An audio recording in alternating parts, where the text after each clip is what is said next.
টিপিলেক্স return of gender কেজে Deepika পাদুকোনের সঙ্গে ভিন ডিজেলের রসায়ন বেশ প্রশংসা পেয়েছে ভারতেও। বলিউডের ডিম্পল কুইনের সঙ্গে ভিন ডিজেলের অনস্ক্রিন কেমিস্ট্রি অলরেডি ঝাঁজ ধরিয়েছে বিটাউন। কানাঘুষো কম শোনা যাচ্ছে না।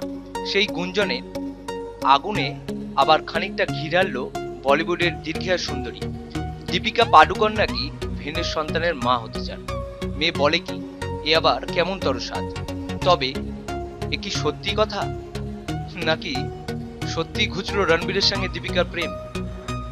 সংবাদ সংস্থার সূত্রে খবর, হলিউডে একটি শোতে এই ইচ্ছার কথা প্রকাশ করেন দীপিকা নিজেই। শোয়ে হোস্ট হয়ে এসেছিলেন ডিজেল এবং দীপিকা। দীপিকাকে সেই শোতে প্রশ্ন করায় দীপিকা তার টোল ফেলা হাসি চেপে বলেন, আগুন ছাড়া কি ধোঁয়া বের হয়? দীপিকার কাছে আরো প্রশ্ন করা হয়, ছবিতে তো রোম্যান্স ভালোই দেখা গিয়েছে দুজনের মধ্যে। তখন দীপিকার মুখ থেকে আবার একই কথা বের হলো, তবে কি সত্যি কিছু আছে? তখন দীপিকা বলেন, আগুন ছাড়া কি ধোঁয়া বের হয়? কাহিনীতে আসল টুইস্ট তো সেই আনতে পারে।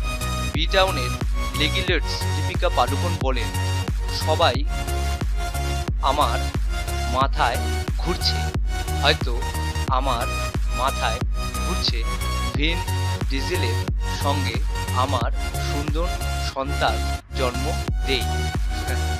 এগুলো সবই কিন্তু আমার মাথায় ঘুরছে। দীপিকা বারবার খালি বলে গেলেন, সবই আমার মাথায় ঘুরছে, সবই আমার মাথায় ঘুরছে। মনে হলো তা বাস্তবে হচ্ছে না। ঠিক বোঝা যাচ্ছে না দীপিকা কি চাইছেন।